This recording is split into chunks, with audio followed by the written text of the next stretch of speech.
Hey there, folks. I'm Matt Hansen. And I'm John Johnson. And you're listening to Planes, Trains, and Comic Books. The podcast where we discuss favorites we've reread, both classic and new comics we want to read, and everything else in between.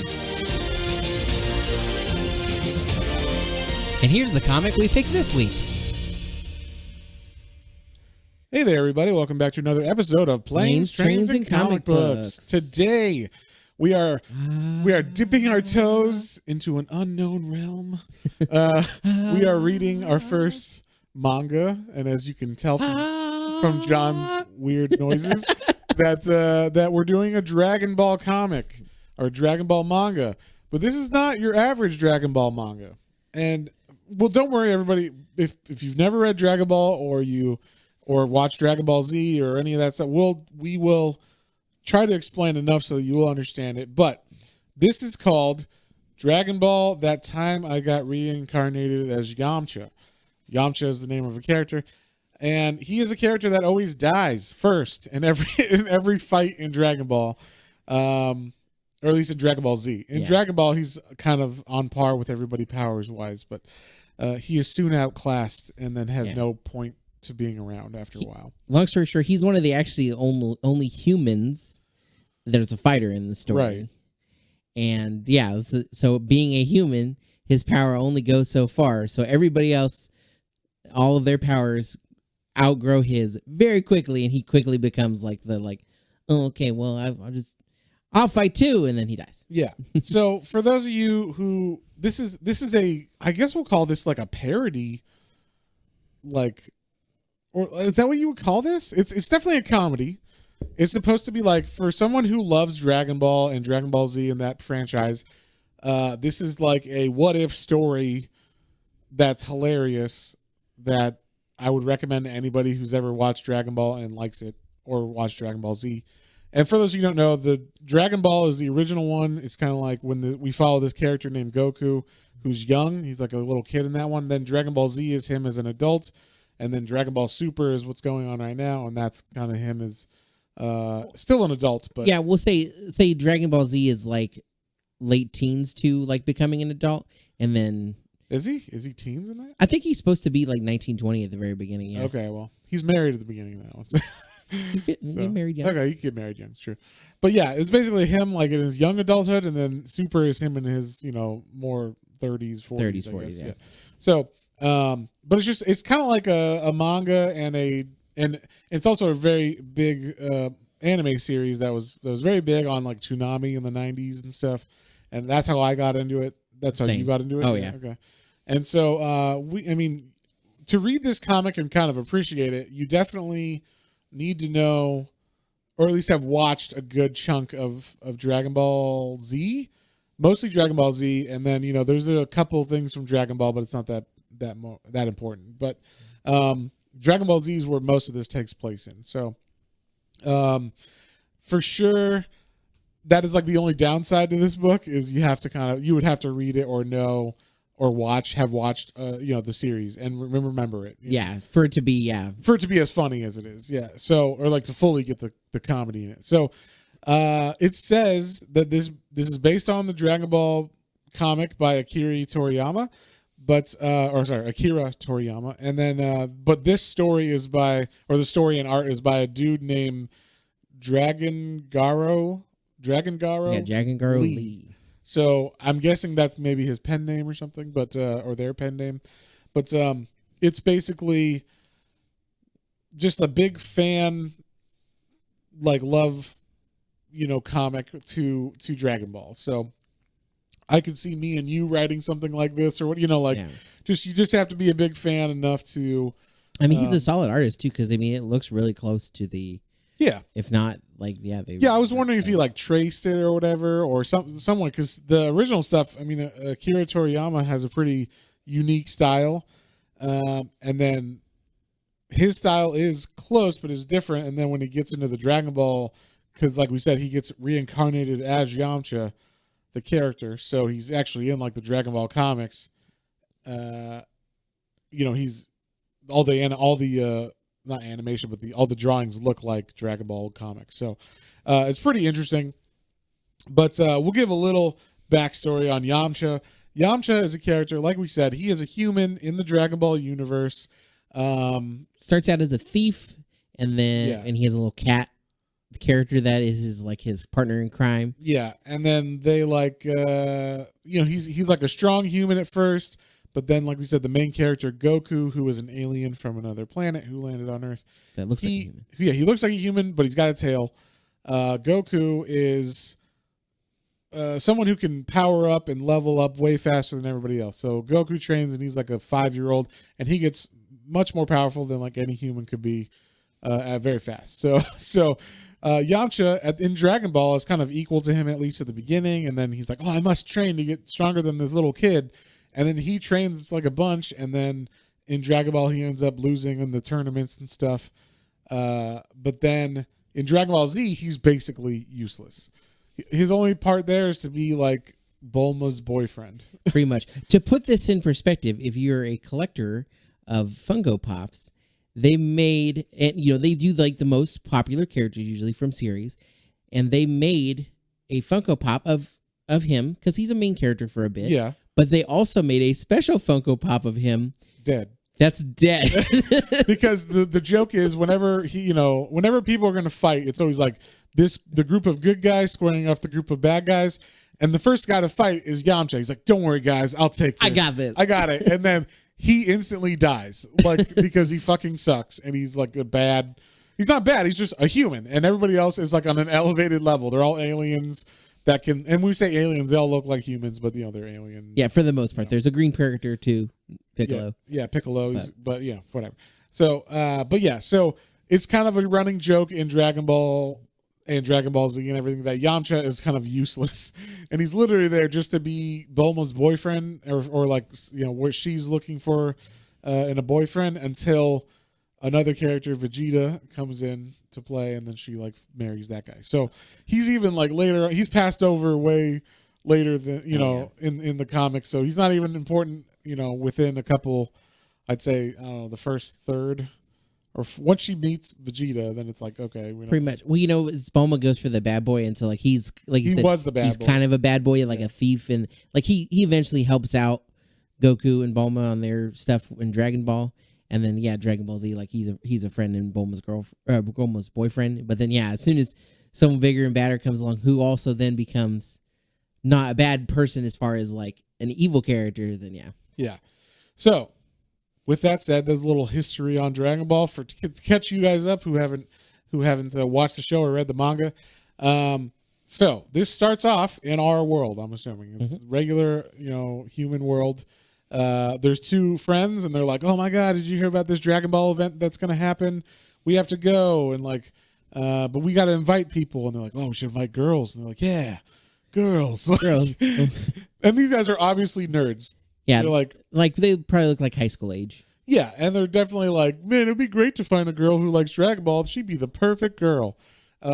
And so it's kind of like ridiculous. And then they're walking on this bridge, and they see a girl walk underneath them, and they're like, oh my god, it's super windy. That girl's got a short skirt on. We should like check this out, because we're totally going to be able to see her skirt blow up or whatever. So kind of pervy, but this kind of, just so you all know, manga's got a little bit of this going on in it. Yeah, that's it's fairly normal for this kind of thing to happen, where there's like pervy high school kids or whatever. So that seems kind of like part of that, like in the manga form, part of that, like, okay, that's always kind of a underlying part of a story. Yeah, let's just say in an American comic, this would not be like culturally acceptable, probably, unless they were bad kids or something. But in manga, this is more culturally acceptable for just that could be the beginning of a story for your main characters that you're supposed to be like, oh my god, that girl's underwear is showing or whatever. Let's see if we can get closer or whatever.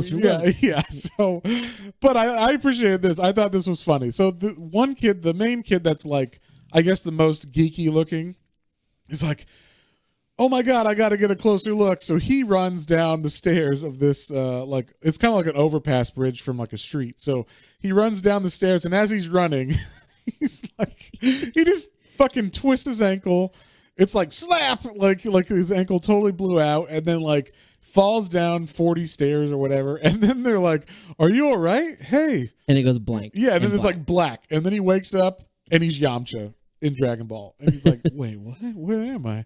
And he doesn't have a mirror or anything, so he can't see what's going on. And then he kind of looks down and he sees the clothes he's wearing, and he's like, "Oh my, why am I in like these Yamcha clothes or whatever?" Then he like pulls out a mirror from somewhere. And then he does find a mirror. He's like, "Oh, hey, a mirror." Somehow he finds a mirror, and then he's like, "Oh my god, I'm Yamcha." And then he's like, "Wait, what happened?" He's like, "Oh yeah, I was chasing that girl with the mini skirt, and then I tripped, and now I'm dead. I must be reincarnated as Yamcha." And then he realizes, "Oh my god, I'm in like Dragon Ball era, like young Goku era, young Bulma era." And Bulma is the girl in Dragon Ball. And he's like, "Holy shit, I'm going to be like her like attraction. Like she's going to be attracted to me. So I'm going to get to date Bulma. That's like one of my dreams or whatever." So he's like, "Oh my God, I have to like basically train because he knows everything about Dragon Ball." Yeah. So it'd be like if you got reincarnated in your favorite series and you've already watched it like 1,000 times. Yeah, so you know everything that's gonna happen. You know that in season 4 of this or whatever, like this bad guy is gonna do this. So hey, if I want that to stop, I could just kill that guy early or whatever, or train really hard and whatnot. So he's like, "Okay, I know what I have to do. I'm gonna train really hard, and then I can like stop Vegeta from going out with her, for her falling in love with Vegeta. I can also like basically stop Vegeta in general. Like he thinks, because in Dragon Ball Z, Vegeta shows up. Vegeta is the main bad guy at the beginning. He is another one of the same race as Goku, aliens. They're called Saiyans. It's kind of like Invincible, where there's like this group of aliens that comes to different planets and they take over the planets and then make them part of either they sell them or make them part of their like empire or whatever. Yeah. So Vegeta's like, "Oh, we're going to like kill everybody on this planet and make it part and sell it, or make it part of our new Vegeta planet or whatever." And so that's like, he's the first main big bad guy that kind of comes. And so he's like, "Oh, I got to train," because Vegeta ends up becoming good and then Bulma falls for him. So if I train really hard, we could kill Vegeta instead of him living at the end of that fight in the original Dragon Ball series. And then we'll take him out, and then no worries. Then it'll all be good. Which is funny, because if you think about what happens in the rest of Dragon Ball, Vegeta is a very key character to the rest of the world not being blown up and all this stuff by, say, Trunks and other characters as like his son. And so Vegeta's very important. Yes, Vegeta's very important to the future of Earth, and he's just thinking, "I just want to make sure that Bulma can't fall in love with him and he'll be with me forever. Yeah, she'll stay with me." So he's like, "You wait, like instead of me going with you like I did in the Dragon Ball series, Bulma, you stay here. I gotta go train." And he's like, "You gotta wait for me though. Wait." And so he goes with Goku to go train, and then it's like time has passed. I love this. And like new Yamcha faces his destiny, and then we see Vegeta has come to Earth. This is like skips ahead, I don't know, 10 years or something, right? Like 10 or 15 years, because Goku's like 5 years old in this. I think so. Yeah. So he goes to train with Goku, with Master Roshi. That's how he he gets to like the strength or whatever. But then I think there's still like, it's showing that the Saiyans, then the Saiyans come. Right there, but like he's strong enough. He is trained, and like I think it's 15 years after. So like it skips 15 years ahead in Dragon Ball timeline or whatever. And that timeline now, Vegeta is here. He is the big bad. Him and his henchman. Yeah, his henchman named Nappa. And so, like we said, at the beginning of this fight in Dragon Ball Z, anybody who's watched it knows this, but Yamcha's like, "Don't worry, guys, I'll take this on," and he dies fairly quickly. Yeah, and he dies facing one of their they have like little pod people that they have come out to fight for them too. They're really low powered, technically, especially compared to like the Saiyans. They're called Saiyan Man, or Yeah, Saiyaman. well, I don't know what they call them in this. In America, they're called Cybermen. Or Cybermen, but in this they were called something else, or cultivars. Cultivars, that's right. And I was like, oh, that's a better name. I feel like it makes more sense. We cultivated them and whatever. But yeah, that was also like some of the names of people were different in this because we're used to the Dragon Ball animated show, and like Master Roshi's name, not Master Roshi's name, something else. And so that was interesting. There was some different names, but for the most part, it all made sense, and you could just kind of piece it together. But so like right away, Yamcha's like, don't worry guys, I'll take care of this. And he dies, like I said, right away from one of these cultivars who are just like, men that like they plant them in the ground, like little seeds, and they grow instantly into these little, makeshift warriors. And there's 6 of them. And in the original one, he fights one of them and they blow up. Yeah, they can self-destruct. Yeah. And it kills him right away. Yeah, yeah. And so they're like, oh shit. And then so he takes on all 6 of these guys, and they blow up all on him, and no problem. It does that whole like boom, and everybody's like, oh, he's dead or whatever, and then the smoke clears, and he's like, no problem, like I got it. And it was funny because as you're reading the comic, for like a fan, you're like, oh, did he die? Like, because that'd be funny if he dies. He still died. We find out later on that like if you die in this world, you just kind of restart at the beginning again, so you can try it over and over again, as many times as you can. Like Groundhog's Day. Yeah, yeah. And so basically he's like, oh, don't worry, everything's fine, I got this, guys, because he trained. And then we see he's like, we find out what actually happened, like how why he's powerful enough. He's more powerful than he definitely should be, like even for training with Master Roshi or King Kai or anybody that he would have trained with Goku. And we find out this is something that happens way later on, but basically he uses his knowledge of everything that happens in Dragon Ball and Dragon Ball Z. And he like jumps, he goes ahead, like, I don't know, to the very next the next bad guy, goes into outer space on a planet. He knows where like a spaceship is that they find. He takes that to this planet that they go to way later. At that planet in the anime and in the manga, there's like this old, the planet's called Namek, and the people there are called Namekians. There's like this old Namekian guru who can awaken like a hidden power inside of your hidden power, and then to your full potential. So this happened way later in the Dragon Ball manga and in the Dragon Ball or in the anime series. Like they're there and they're to put it in perspective, this is like novels later and like seasons later. Yeah. And so he's like, oh, I know where that spaceship is. I can just jump ahead like 4 years, get my great hidden power awakened by this guy, train with another Namekian who's super strong as well, and then that's who I am going to train with, so my power level can go like super high. So when he comes back to fight these guys, this Vegeta and Nappa, he kills the Cybermen, or they kill themselves on him, no problem. And then he takes on Nappa, no problem, and kills him. They see his power level. Yeah, and they're like, and for reference, like it is insane. Like I think Vegeta's power level is 10,000 at this time. The Saiyans, who's Vegeta's race, they have a little scouter on their face that can read the power levels of anybody they're fighting, and everybody else is like max 1,000. And so until Goku comes later, and then he's like at like 5,000, I think, or something like that. And then, but he can raise it depending on how angry he gets and stuff. So, but to reference, this guy scouts him right away, and he's at like level 10. It's over 10,000, which is fucking ridiculous for Yamcha. Especially at this time, that's like more than, like we said, Vegeta I think is at 30,000 or something like that. But when he's like in his final, like angry and all that shit, he can raise it. Like when he pushes himself to the limit. Yeah. So they're like, holy shit. And so like he literally, takes on Nappa, no problem, kills him. And then it's just him and Goku now fighting Vegeta. They just cut to that. They don't even have like whatever happened in between. And so basically, in the original comic, it was just Goku versus Vegeta, but now it's them two together.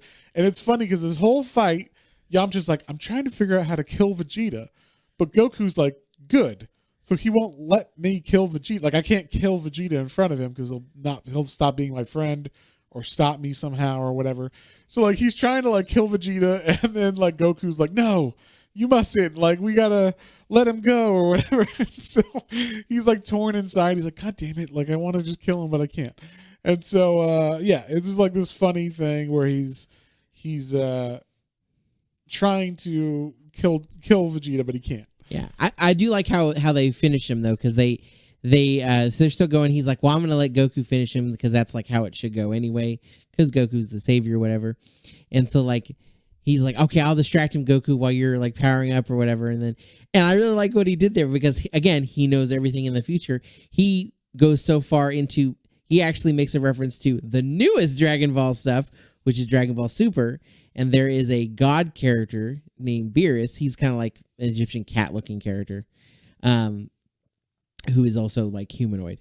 Anyway, but he's like, hey, is that Lord Beerus behind you? And Vegeta's like, what? Because like, I didn't know that. I didn't realize that he knew that character before, but I guess it's someone he knew was super powerful in the universe. Yeah, apparently like that character has been around in the background a long time, like, because like Frieza's known him. Yeah. So, and Frieza was like the biggest, baddest character for a while, at least in the Dragon Ball universe. So, So then we see that he lets them get away, and then he's like, okay, well now we gotta figure this out. I'm gonna like jump ahead, and we gotta stop. I gotta figure out a way to stop Bulma from like going out with Vegeta. Yeah, because figure out how I can train more, because there's even more powerful bad guys coming. There's the Frieza, there's a character named Cell, and there's a character named Majin Buu. Yeah, these bad guys just get progressively more and more tough for the main characters, Goku and Vegeta. Yeah, let alone this human. I mean, Yamcha doesn't even show up anymore at this point. No, I think towards like the Cell and at least the Cell, definitely the Buu. The last time he shows up in the manga and in the anime is when he gets killed by the android in the android zone. The first android that shows up, he's like, "Don't worry, I'll take this guy on," and it just stabs him through the chest and it murders him with his hand. I think he gets brought back, but he doesn't. He gets brought back, but I'm saying, but he doesn't literally. But he doesn't like fight anymore. He's like, no, there's no. Actually, I don't think he gets brought back, because you can only get brought back once with the Dragon Balls. I think after that he's like dead. No, because I think that I feel like they bring back, they use the one Dragon Balls to bring back the Namekian ones, and the Namekian ones can bring him back multiple times. Oh, okay. Maybe I'm wrong. Long story short, because I remember him being in like a suit later, and he's like, "Oh no, I'm not fighting this, anymore. Like there's no way my power level can ever compete, get up to their power levels now." So yeah. Which is, again, that's part of, how ridiculous. Yeah. So this one, we skip ahead to the Cell games, which is Cell is another bad guy, just like Vegeta. Every time in Dragon Ball, there's like the next big bad guy, so the next powerful person, and Goku's always got to get more and more, training or whatever inside of him, opened up to fight and be able to beat these guys. So Cell is like an alien android kind of character. Yeah, and he's just the most powerful ever or whatever at this time. So he's like, I'm going to have a tournament to see who can fight me or whatever. And so while they're doing that, Yamcha's like, hold on a second. Something's weird about this other character that I know. And we basically see there's another character named Chaozu. And in Dragon Ball, he pretty much is also like kind of a useless character after a while, but he's like a fan favorite, I think. He kind of looks like a mime, little kid mime. He's like the size of a child, and he's like always innocent and stuff in the manga and in the anime. So in this, he like, and he's just to put in perspective of the character, he also is like one of the like, because of like him being like a small childlike character, he also is very much like, you can tell this character is pure of heart, right, kind of, and like he has sacrificed himself because he can also like basically explode himself, and he has sacrificed himself before 4 other characters, like, right? just to save them. So like he's a very much a. So he's not even. I don't even think he's in Dragon Ball during the Cell games anyway. I don't think so. I think he's already gone because he died during the Vegeta saga. Yeah, and I don't think he showed up. I mean, Tien and Chaozu weren't in the other. I know they come, but yeah, like I definitely. So I mean, I think Tien shows up, but I don't think Chaozu is alive at this. So Chaozu is like standing there, and Yamcha's like, "Why don't you come over here with me real quick while Cell's talking to these other guys because we're not fighting in this tournament." There's no way There's no way. Even with the power awakened in me, I'm not stronger than Goku now, or Vegeta, or Trunks, or any of these people. And so he's like, "What's up? Like, why'd you call me out here?" And he's like, "I know about you. You're another reincarnated person, aren't you?" And he's like, "What? Like, you're reincarnated too?" So it turns out there's another person who died apparently in our world who got reincarnated as Chaozu. And we found out that, like, basically because of the way he's acted that he figured out over time, hey, you're not acting like Chaozu from the comics that I read or the show that I watched. You have to be reincarnated too. And so basically because Chaozu is being a little more self-centered and more like self-preservation with some of their actions. So like they didn't sacrifice himself for something that did happen before. So like, you know, he couldn't quite put his finger on it. But now he's like, wait a minute, this doesn't make sense. Yeah, and basically we find out, this is where you find out that like you can die in this world and then you just start at the beginning again. Like, so Chaozu's like, no matter how many times I died, I kept starting at the beginning, and like, you know, I'm sick of it. Basically, I'm selfish now. He collected the Dragon Balls for himself, and he's going to become the most powerful person, and then he's going to become the new bad guy, the new big bad. He's going to take over, and I guess we find out this character's name was King, and we find that out. And then why that's important is because at the beginning of the manga, the 2 boys that were talking were like, hey, I finally got like a high score on that game I've been playing. That, you know, the guy named King or whatever that was playing, you know, he got kicked off or something happened. He didn't show up today. And I finally got the high score. And that's the kid that got the high score was the one who reincarnated as Yamcha. So we find out the guy who, the reason why that person disappeared, King, was because they died and got reincarnated as Chaozu. And so, so now they're kind of fighting. They're taking each other one-on-one. It's kind of like they're evenly matched. And but then Chaozu ends up like taking him out like with one of his like finger beams. He can like actually use energy pretty good. And he hits Yamcha in the chest with his energy beam. And basically like they just fight each other, and then he's like, I'm gonna become the best and the greatest, and then he ends up being able to take him out because he has these things called sensu beans that he took, which I thought was funny. He's like, oh, yeah, I totally know about these things. You know, obviously he's like, yeah, I got a whole bag of them. And sensu beans, for those of you who don't know, are these beans that you can take that restore your power right away. So you can just, if you get in a fight and you take a lot of damage, you can take these beans and they go away, or you get restored right away. So yeah, he like uses these to get himself restored and recover from that shot through the chest. And then they're fighting, and you know he's got all these like things he's kept over the Dragon Ball series, like things like big important things. Like there's like this little jar that you can trap demons in and stuff. And he tries to trap Chaozu in that. But then right as he's gonna do that, that's when Chaozu says, "No, I was once a gamer."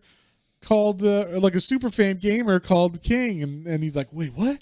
And then it like stops the thing, and then he's like, and then like basically they like come to an understanding where it's like, then why, if you're a really big fan, then why do you want to be bad? He's like, I don't want to be bad. I just like I just got tired of dying all the time. So then that's pretty much it. Then they become like best buds, and they're like, oh yeah.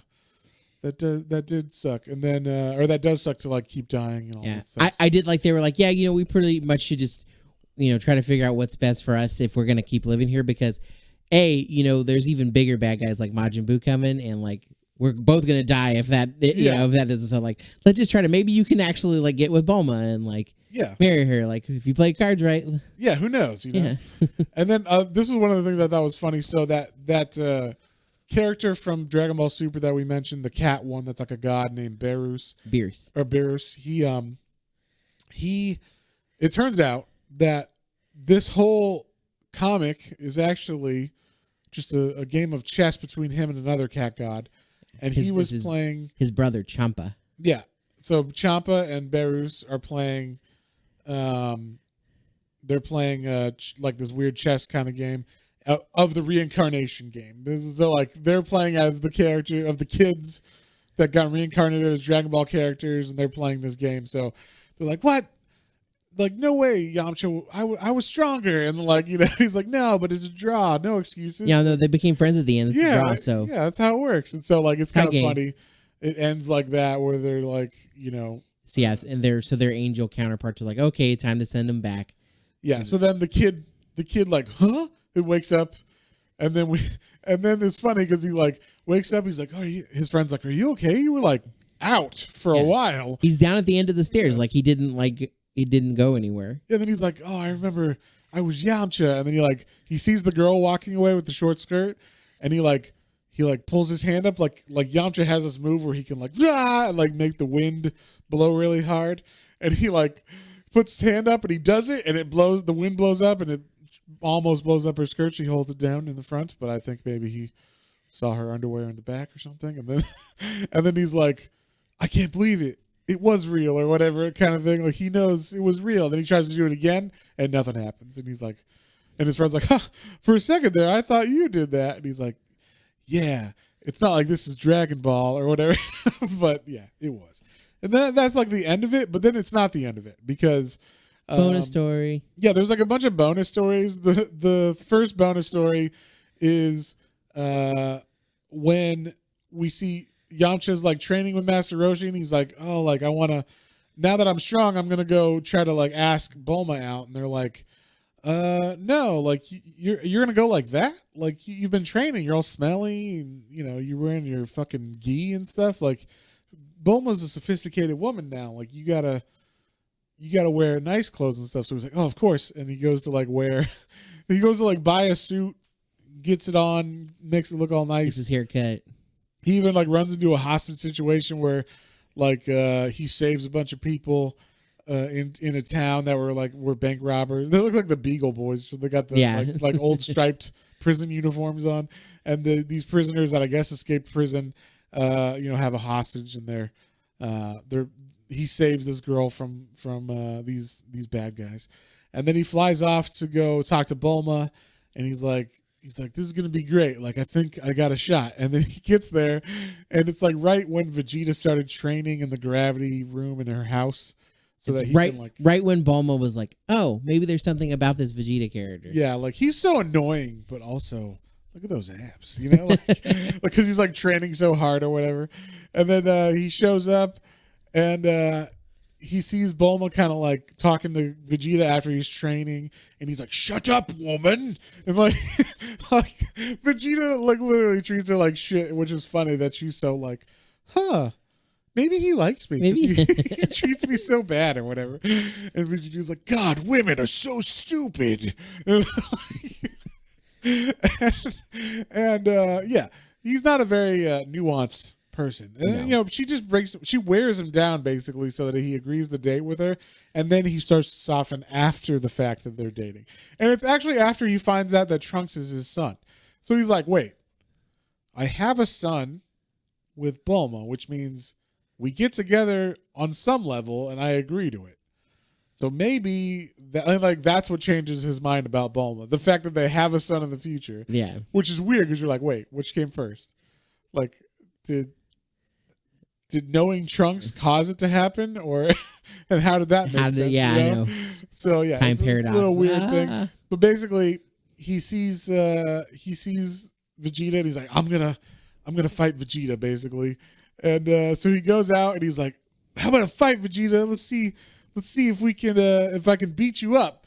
And then Vegeta, he's like, what? He like flies at Vegeta, and Vegeta's just like, you're not worthy of my time. And then one punch to the face. One punch, he knocks him out, and he's like, oh my God. He's like, Vegeta, take good care of Bulma.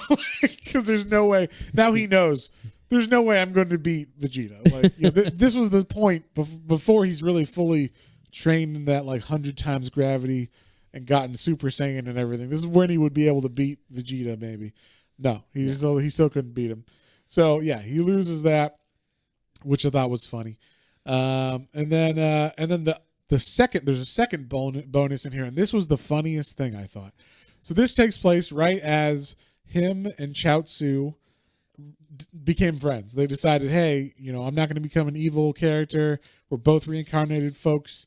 Let's try to make the best of this. And like, hey, I got an idea. Like, maybe to keep ourselves relevant in this whole, like, you know, upping of power levels, maybe we should become, or we should try fusion. And fusion is when two characters in Dragon Ball who are really strong fuse themselves together by doing this little dance thing. And it makes you like one stronger being. So it's like it morphs not only your powers, but then like you become one person, and like it physically takes traits from both of you and makes a new character. Like they don't look like it doesn't look like a golem or anything. It looks like another person, but with traits like of one, a little more of the other, or something. Right. Well, like for instance, you got Goku and Vegeta. Vegeta's got a really noticeable, like a very distinct widow's peak. So when they become Vegito or Vegito, it becomes like the hairline is definitely, you can see it's Goku's hair, but with the hairline of, you know, they get traits of each other, right? Yeah. Kind of thing. So now, like we said, Chaozu looks like a child and a mime, like a white face, got the big red bald cheeks. Yeah, big red cheeks, and he's also like 3 feet tall, and Yamcha is like a normal human. So and he's got like this fine ass ponytail. Yeah, he's got long mane of hair. Yeah, and so they're like, we should try fusion. They're like, wait, how is that possible? We're not the same size or anything. We can't just do that dance. And he's like, oh, I know. Later on, Bulma, like later on in the manga, Bulma comes up with like a way to fuse through like technology. So like we'll just go tell her to make these fusion bracelets, and then she'll do it. And then and they do a joke with it. Like they go there, they tell her, hey, this is what fusion is. Can you make a bracelet? This is how we think it should be done. And then it's like 2 minutes later, and then like she comes up with it because she's like a genius, and she's like a tech genius. So ahead of their time. Yes. While she is also the pervy, like the point of the pervy men in Dragon Ball. She also is also very strong, independent, and smart woman. So you know, that was good. Yeah. And to be fair, she also chases down Vegeta. It's not the other way around. She wears him down. Yeah. And so while he's like, stupid woman, and Vegeta and her relationship is one of the funnier, messed up things, and especially as they gets older, because like, so Vegeta, you know, Bulma's still a human and she's not a fighter or whatever, unmatched, but like if she is like stern or serious about something, like Vegeta is definitely like, okay, like later on he's obviously like, yes, I understand, like, you know, whatever you say, honey. And then there's like there be like the god characters, like Beerus at one point is like around, and she like basically talks down to this god character, and Vegeta's like, whoa. And Bulma is gets so pissed off at it that he even scares Beers a little. Oh, wow. Like, oh, whoa, okay. That's funny. So, but the funniest thing about this was like the funniest thing for sure was, so they do their fusion with this new bracelets that allow them to fuse even though they're not of the same size or power levels and all this stuff. And they're like, ta-da! And it like, basically it looks like a super buff, but balding Yamcha. Like he's got the cheeks, he's got the cheeks of Chaozu, but he's balding like Chaozu, and he's got like the super weird ponytail, like the lower part of hair of Yamcha, but like if you made Yamcha bald, it's hysterical. Hilarious. And he's like, and the cool thing about this is, or the funny thing is, usually when there's two fusion characters or two characters fuse, they look cooler, and so he's like, cool, I gotta see what we look like. It's gonna be awesome. And then he pulls out a mirror and he looks at himself and he's like, oh my God. And then it just shows them and they're like, let's give up on fusion. And like, agreed. It was a bad idea all around. And so it was just funny. Like they could have been super strong or at least competed, but they're like, nah, we don't want to go out on the battlefield looking like this. Yeah, they were. Yeah, they're talking. They're like, what should our name be? Yaozu or Chowcha? We're gonna be so badass. It's gonna be amazing. And so yeah, that was pretty funny. That was pretty much it. I enjoyed it. There's another little mini comic about how he gets the job. This like how the author got this job for like this little 3-part mini series, which is pretty cute as well. And I find that in manga they do this a lot. There's like little, like there'll be the main story and then like little side fun things. Here's something I wanted to do, but it didn't fit to the story, which never happens in American comics. So I can kind of appreciate that. Also, you would never get like there would never be like a How I Got Reincarnated as Batman. You know what I mean? Like you could never do that because they would never allow it. Like, I mean, unless DC was doing a fun what if or something. I was like, if they were doing a what, or was it Elseworlds in DC, right? Yeah, but all the else, like, but even especially in DC, it's pretty serious. Yeah, I was like, all the Elseworlds are like fucked up. Or the what ifs in Marvel, like they have some goofy, funny ones. And I appreciate those. But. You know, and saying that too, it makes me think because like I know they're technically different universes now for Marvel or whatever, but like they have like the ape Avengers and like. Right. The animal Avengers in general, the pig Avengers, and like the pig Adventures of Peter Spider Porker, Peter Porker. So like it feels like something that they could do, but they could definitely do what ifs like that for sure. I mean, like there's like what if Conan the Barbarian was in the 70s, and like it's a great cover because it's one of my favorite covers. But it's Conan with his helmet on and everything, but he's got a fucking dirty hairy gun. And he's like, make my day. I have never seen that cover. That's I have. I own it. I'll show you it after this. That sounds amazing. It's fucking fantastic. So there's some really good like what ifs in Marvel that are fun, and I kind of wish like the especially like DC because they're a little bit more serious than Marvel. It'd be fun if they had kind of like a breather every now and then where they did some funny stories or whatever, and had like little tongue-in-cheek stuff like this because it was really fun to read this, especially as a big of a fan of Dragon Ball Z as I am and Dragon Ball in general. Like I was like, oh my God, I know all of these jokes. They all land perfectly. It's fantastic, you know? And so... Oh, yeah. It was a quick read for, in the background. Yeah, this was like... And then with every twist that the Yamcha character makes, it was like, oh, whoa, that's cool. Oh, whoa, that's funny. Yeah. Like, it was great. Yeah, so I really enjoyed it. What did you think? Or first off, is there anything else I missed that you wanted to hit?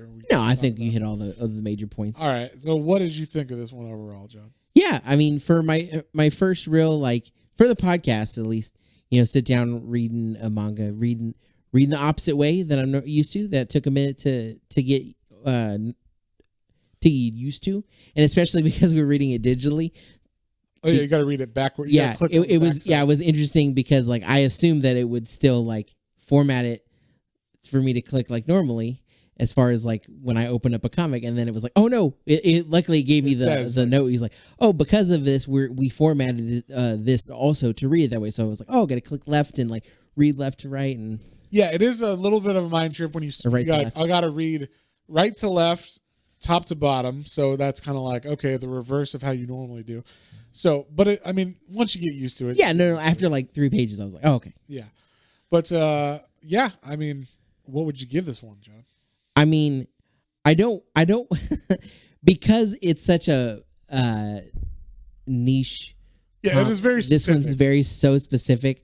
I don't, because like I loved this story. It was. How about you give us a rating if it? I mean, obviously it's going to be low if you've never watched Dragon Ball, but just think of it like if you have read Dragon Ball or you've watched Dragon Ball Z or whatever, and you're fairly well versed in it, that's what you're rated as. Like, I would give it an 8. Like it was okay. It was funny. The art is wonderful. It's a quick read. It's a concise story. Pretty much the jumps around don't really. There's a couple panels every once in a while that did feel out of place, but I realized it was just like a little like, oh, this, it would probably this happened too during that. Yeah, I think it's like a spoiler or something. Or yeah, like yeah, or like a little like, oh, this happened, but we didn't put that in kind of thing. Yeah, I felt like that. Manga does that a lot. There'll be like a panel at the end of the chapter that's something that's like either foreboding or something funny that they wanted to throw in, or so they did that on this, and I got confused for a second a couple times, but then I was like, oh yeah, It's not part of that story that we just read. So, so you're gonna give it an 8. I'm gonna give this one. I don't know. I'm gonna give this one an 8 too for originality. You know why? Because I don't think I've ever read anything like this, quite as funny as this and interesting. I'm a big Dragon Ball fan, so I got every fucking joke in this, and I knew all the references, and it just made me smile. I literally like laughed out loud a couple times when they had the fusion version of them. I fucking was guffawing because it looks so funny. And yeah, it hit me perfect. So I'm gonna give this one an 8 too. And then, like we said, if you haven't read Dragon Ball, that's probably the biggest thing for this. Like, you wouldn't get any of the jokes. So I wouldn't recommend this to anybody who hasn't read or watched Dragon Ball. I would say at least watch, because like if you've watched the show, like luckily I have seen bits and pieces of Dragon Ball manga. I had friends that had like all of it. So I never I don't think I ever read one, but they'd be like, oh, look at this, like, read these couple pages. This is different from what you saw before. And I'm like, oh, that's cool. Like, yeah, well, I mean, I've read most of the up through Dragon Ball, from Dragon Ball Volume 1 up to like the middle of the Cell Saga in Dragon Ball Z. So, I mean, there's basically Dragon Ball Kai, if you've watched those, which are like the shortened version. The abridged version. Yeah, the abridged version of the Dragon Ball TV show and Dragon Ball Z TV show. So, but if you grew up watching the Dragon Ball show and you know who Vegeta is, you remember that saga, you remember the Piccolo, or the I guess it would be the Frieza saga, the Namek, I mean, and then the Cell Saga. Everything in this book takes place for the most part, during Dragon Ball Z. And the stuff from Dragon Ball is literally like the very first couple pages. Yeah, it's just a couple. So it's not important. So, or it's not important to have read that. You still know the characters, so it's not like you don't know who they are. So yeah, that's the only downside to this book, is if you haven't read any of it or watched any Dragon Ball Z, you'd be like, wait, what? I don't know any of this. So. This manga makes me specifically want to like not reach out, but I want to like see if like there are other like because like there are other little characters that are like, oh, it'd be cool if there was like a what if so and so did, like there's another Dragon Ball character like Emperor Pilaf. He's like one of the bad guys, and he's not really he's in Dragon Ball. He's in Dragon Ball, but he's not really like a very powerful or intimidating villain, but I like him. He's so overconfident and he's small in stature as well, kind of like Chaozu. That it's like, oh, it'd be fun if they like did one where like he actually gets to do one of his wishes for Dragon Balls and like become powerful or whatever, like little things like that. Yeah. Reading this, it was like, oh, I never knew I wanted this kind of a story, but now I want to know. Now I do. Now this guy needs to make some more of these what ifs or whatever. Yeah, and it would be fun. But yeah, I mean, if you've read Dragon Ball, I would say this is an 8.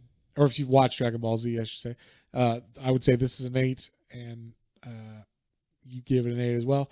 So we should also say this is a fucking shout out to one of our buddies that we've recently, this buddy podcast of ours that we've recently been talking to, named Otakuology.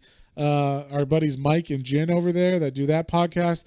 Mike specifically reached out and recommended a bunch of different mangas, because we had requested on the Scott Pilgrim episode. We said, oh, if anyone's out there that has any manga that's kind of easy to be reviewed in like a one, either one volume or a couple volumes, let us know.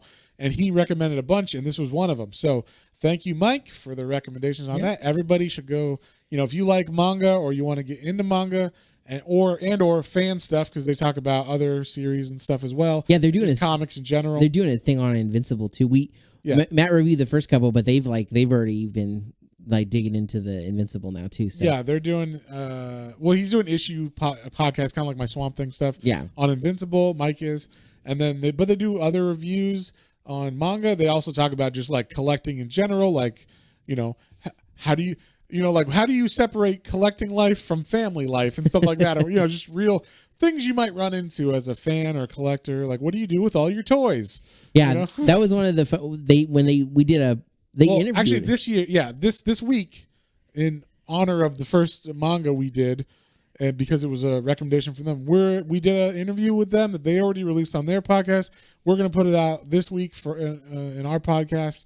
So be on the lookout for that. You get to, I don't know if you guys care, but they do like all our, a whole history of us and everything. And Yeah, in case you want to know. And then they ask us like some things like that, like they talk about on their podcast. So that was kind of fun to like branch out a little bit from ours too, because like they asked us like collecting, because obviously we're nerds. So like we probably collect some stuff too. We probably do some other stuff than just comics too. Yeah. So yeah. So very cool podcast. Be on the lookout. Nice guys. I'm enjoying talking to them and having some fellow nerds to talk to. So check out their podcast Otakuology, and it's also on YouTube as well. And then I believe Mike has Otaku Mike as his own YouTube channel where he reviews manga and whatnot, and Jin also has a channel as well on YouTube. So go check them out. And next time, I'm very excited. We're going to read The Question, Volume 1. We're going to start the what? The Question. What question?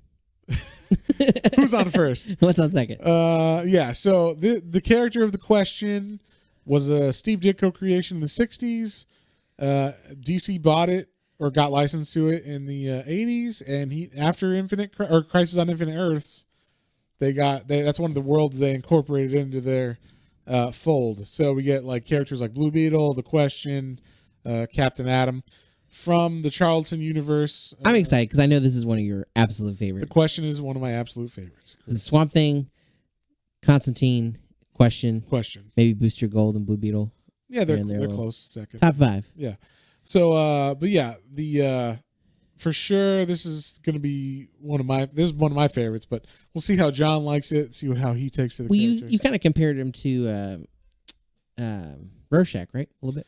Well, yeah, so The Question was created in the 60s, and then I guess originally Alan Moore wanted to use The Question and all the Charlton characters when DC got the rights to them to be the Watchman. So that's why Rorschach was going to be The Question, Blue Beetle was going to be Owlman.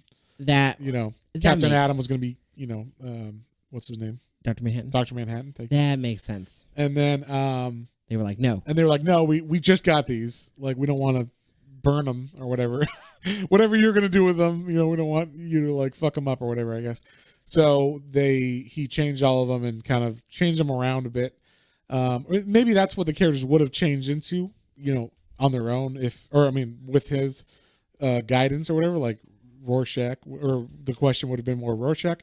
But what they ended up doing was they had Denny O'Neil, who tried and true Batman writer, great writer in general. They were like, here's a new character, write a thing. Steve Ditko did him before. Change him up a bit, or not change him up a bit, but put a new spin on him, kind of thing. And so this is a new take on The Question from his Steve Ditko roots, where Steve Ditko was a big fan of like Ayn Rand and stuff like that. So originally the character was a lot more rigid and black and white. And in this, I dig the original like Question a lot, but this take on him to me is just him like expanding on that. Like, so yes, it's funny because I think you'll see, I don't want to spoil anything, but there's some right away. It's like, all right, that old stuff you knew, well, here's the new stuff or whatever. So like first issue, I think has like an eye-opening experience for The Question or whatever. Okay. So yeah, it's very cool to see his take on it, and I enjoyed this whole run. It's 36 issues, like the whole run of it. So we're gonna read what's consisted in the first volume, but we don't have the first volume because it's completely out of print. Thanks DC for keeping that in print. And so we're actually reading the issues individually on Comixology. And so we're going to, if you're reading them in issues, volume 1 consists of 1 through 6. So just read 1 through 6. Or if you just want to hear us spoil the fuck out of The Question for you, you can just wait till next week. So I hope you guys like this episode. And if you guys have any comments, questions, or suggestions, you can email us at Planes, Trains, and Comic Books, all one word, at gmail.com. And don't forget about our Twitter, our Instagram, and YouTube channel for exclusive content. Got some stuff in the pipeline coming down for real this time. We've been working on it. We've been working, yeah. It's sometimes a little hard with our full-time jobs and whatnot to get everything going as fast as we want, but we have recently picked up a new editor that's helping us out with some of our YouTube stuff. So we're going to see some more content on that. And then, like we said, This week we're going to be releasing a little interview that we had with our friend podcast Otakuology. So be on the lookout for that, and we'll see you on the next one. On the next one. Bye.